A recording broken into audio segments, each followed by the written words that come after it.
Let us move on to our next questioner at the microphone over there. Mr. Edelman. Welcome to America, Mr. Mandela. I'm Ken Edelman.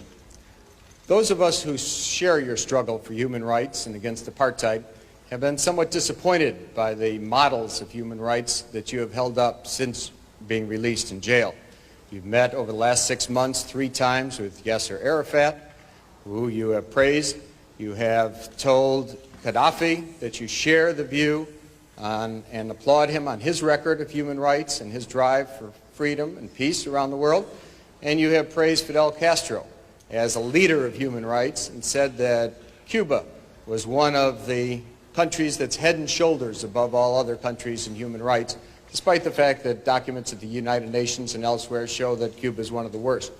I was just wondering, are these your models of leaders of human rights? And if so, would you want a Gaddafi or an Arafat or a Castro to be a future president of South Africa?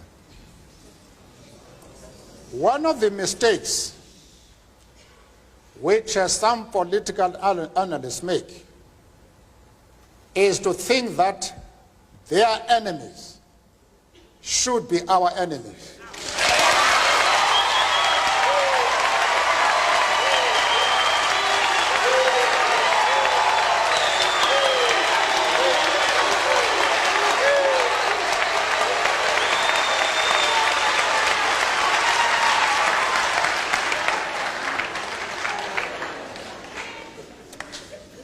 That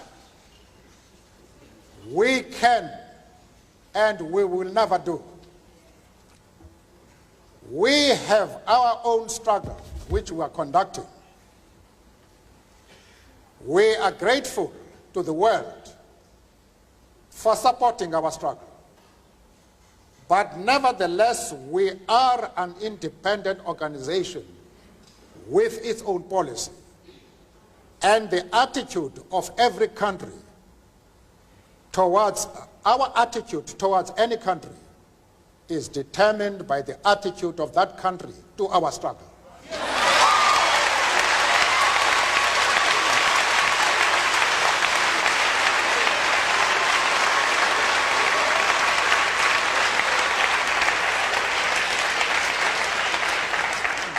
Yasser Arafat,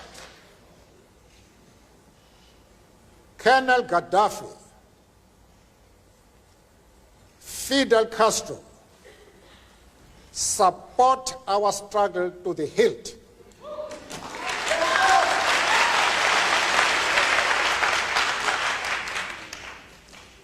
There is no reason whatsoever why we should have any hesitation about hailing their commitment to human rights as they are being demanded in South Africa. Our attitude is based solely on the fact that they fully support the anti-apartheid struggle. They do not support it only in rhetoric. They are placing resources at our disposal for us to win the struggle.